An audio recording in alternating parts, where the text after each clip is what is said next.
Welcome back to another episode of Rock Boys Football. Mario Cristobal, the Miami Hurricanes already starting to get involved in the transfer portal once again as they're going to host former Auburn and USC edge rusher Romello Height, a name that obviously is very familiar to Miami fans. Once committed to Miami, started his career at Auburn, went to USC the last 2 years. I want to do two things. One, talk about Romello Height, talk about whether Miami should add him in the transfer portal, and then talk about what he could bring. But more importantly, have that conversation and kind of open the board to what other position groups and players should Miami be going after as that transfer portal window opens back up. Really excited to get into this one. Before we do, and as always, just want to say thank you to you guys. A massive shout out to the Miami Hurricane fans, whether we're talking this team on the recruiting trail, in the transfer portal, doing film deep dives. The amount of support y'all show in the comment section, that stuff truly does mean the world. It's no secret. I love talking about this program. Can't thank you guys enough for all the support.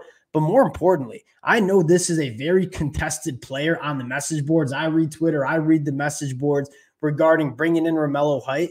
Would love to hear some of your opinions in the comments section. And without further ado, let's get into this one. And let's start with why Miami, with such a loaded edge rusher group, would want to bring a guy like Romello Height in. And my answer to that would be enough's never enough for Mario Cristobal along the line of scrimmage.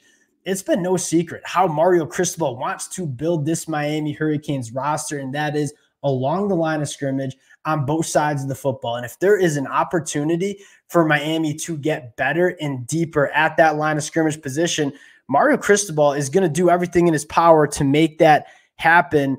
And you look at Miami, and I think this is the most important conversation. You look at the goals that the Miami Hurricanes have in this 2024 year. It's not to go make a bowl game. It's to go win the ACC. It's to go make a run in the college football playoffs. And one of the most important things that you need to have checked off your kind of checklist, if you will, heading into a season that you want to make a long run in this season, you got to be deep, right? If you want to win games in late November, December, in January, you have to be deep, specifically along the line of scrimmage. And Romello Height's not a guy that I don't think comes in and is a day one starter for the Hurricanes at that edge rusher position, but he certainly is going to add some depth to that group. And again, when Mario Cristobal has an opportunity to make this team better along the line of scrimmage, he's certainly going to do that. Now, getting into Romello Height, I kind of like this guy seemingly more than a lot of Miami Hurricane fans seem to. This is a guy that almost played 300 snaps for USC. Quite frankly, thought he should have been on the field more. Alex Grinch in that USC defense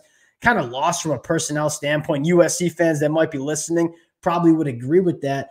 You take a look at some of the games that Romello Height put out. I mean, against Utah was a game wrecker. Against Utah, whether it was in the run game, whether it was as a pass rusher, guy that had a 15% pass rush win rate, had 4 sacks, 8 quarterback hurries. He was productive in his limited opportunities to get on the field. He struggled with injuries throughout his career, but also brings kind of a versatility, a guy that can operate in space as an edge rusher. And you know Lance Guidry wants to throw a lot of different looks and pressure packages and coverage packages.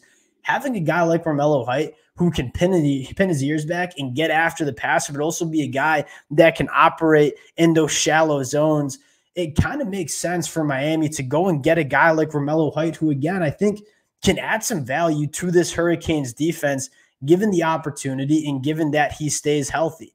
And I want to start now opening it up to some other players in positions that Miami might be adding in the transfer portal. Now, we'll talk about this a lot over the next couple of weeks. This is a very early list on some names that I'm very intrigued with. And I think the first position group you want to talk about is in the back end of this Miami Hurricanes defense. I've been very vocal that I think you take a checklist to this Miami Hurricanes roster, you're going check, check, check, check, check, probably besides that secondary for the Hurricanes. One name that I think is extremely interesting, one of my favorite cornerbacks that's in the transfer portal, probably my favorite that's available in the transfer portal, is Tario Davis from Arizona. Now, he is from the state of California. I think he's mostly looking at schools out west. This is a guy that if you're Miami and you're looking at this 2024 season, you say, where do we want to spend our recruiting resources? This would be one of those guys to go and bring across the country and add to this cornerback room. You take a look at what he did last year at Arizona in the Pac-12, where you're facing a lot of elite wide receivers and quarterbacks in that 2023 year, only a second year of college football. Tario Davis faced 54 targets and only gave up 23 receptions, had 15 forced incompletions. This is a long cornerback that can get into throwing windows, put his hands on wide receivers. And I think the most exciting aspect of Tario Davis is I don't even know if he scratched the surface of how good he can be at the college football level. This is a guy that has all the traits in the world to be an elite cornerback. If I'm Miami, I'm doing everything in my power to get Tario Davis to come across the country and join this Miami Hurricanes team. Because again, you look at this 2024 year for Miami, this is an opening. And if you have the ability to make this roster better and probably the area of this roster that is the weakest, I think you certainly should do that. Tario Davis, probably my number one target for the Hurricanes in the transfer portal. Now, that's all going to change in the next couple of weeks as we see some names enter in, but Tario Davis, one of my favorite guys. Next guy I want to talk about is at that wide receiver position, and we had that discussion yesterday. I am not necessarily convinced that Miami needs to go out and add a wide receiver. I'm a massive fan of that Hurricanes wide receiver room, but I think a lot of you guys made some good points in the comment section, and that is, yes, this is a very talented Miami Hurricanes wide receiver room, but a lot of these wide receivers kind of do the exact same thing. Really, your only bona fide field stretcher that you have is a guy like Isaiah Horton, who I am extremely excited about. I think he's going to break out in 2024. But if you want to add another body to that wide receiver room, former five-star wide receiver Kyle Ford just hit the transfer portal when Chip Kelly left.